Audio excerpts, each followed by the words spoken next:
move on to England? Obviously, massive tournament. Not sure if anyone's aware. There is a big tournament in the summer this year, and yeah, and obviously, the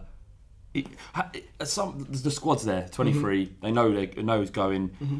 As a person who's been in part of that squad, are they now thinking, right, now we've got to think about how we're going to go and win this, or more realistically, we've got to get out of the groups because the demand. I think the first stage is obviously getting out of the groups. So it's about thinking. Yeah, I think if unless you're not going to go into a tournament thinking, oh, we're not going to win it.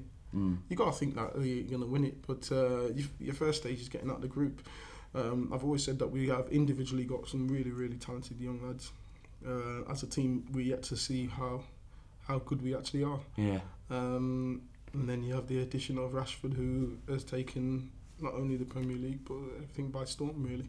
Yeah, I mean, you played for England over an 11-year period, so you've been through many teams, different managers. How do you rate this team? Yeah, it's very good. Like I said, the squad itself is very, very, very strong. I say individually, you look at Kane. I'll say Kane for you. Thank you. He's up there with the best strikers in Europe, in the world. 5th most valuable striker rated, valuable player in Europe. There you go. Yeah, today. James Milner's the highest rated player according at the Euros or something, isn't he? He's higher than Iniesta or something. I saw that. Is he the 5th or something like that in the world? You both look shocked. Yeah, I know. Also, stats can be used to prove anything. Yeah, let's move on. But yeah, you look at that. Daniel Sturridge as well, who's a phenomenal player on his day. Absolutely. As long as you can keep him fit and raring to go, he's a phenomenal player. So squad-wise, we're up there with the best of them. There's we did a video on YouTube, on the Bull Street YouTube channel, talking about Drinkwater. A lot of debate. We should have gone. A lot of people saying he should have gone. It should have been in front of Wilshere. He's played no football. Henderson, for footballing reasons. I don't know which of those three. I would prefer to say Drinkwater over Wilshere because I'm a Spurs fan. It takes everything I talk about. But what do you think? He deserves it. Surely he's just won the title. What position are we talking? Are we talking holding midfield or are we talking What was he best utilised for Leicester? How would you? Midfield, yeah. To be honest with you. So, Eric Dyer then. Well, Eric Dyer's had a great season. No, don't laugh. He has. He's had a great season. Oh, what? Really? Come on. He's done well, to be fair to him. But are we taking? I think.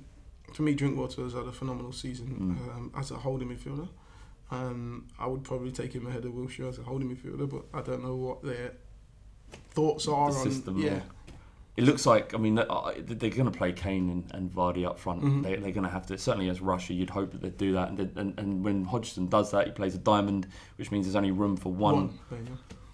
Yeah, it's either one striker or one holding midfielder, isn't it? This is the thing, I think it's what you sort of driving at. Emile, we were saying this before we started recording as well, is that I think having attacking options is the better thing to take into a tournament, isn't it? Because look, Roy Hodgson, and look, I have a limited experience of Roy Hodgson, mercifully, because he didn't keep the Liverpool job for that long. But one thing he knows how to do is organise a defence. He knows how to get his defensive midfield solid to the best of his ability. But what he doesn't know is how to do free flow and attacking football. So if you actually leave it in the hands of the players, you get a few more options. You just kind of throw them out and go on lads, do a bit of run and score some goals. Might mean Danny Drinkwater misses out, but if Rashford pops up or whatever and scores a goal that gets England through or whatever, decision vindicated in it to some extent.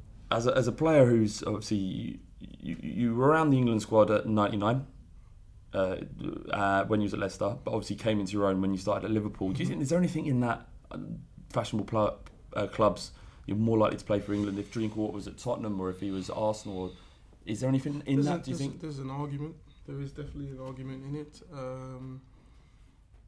Like I said, I did actually play quite a few games when I was at Leicester.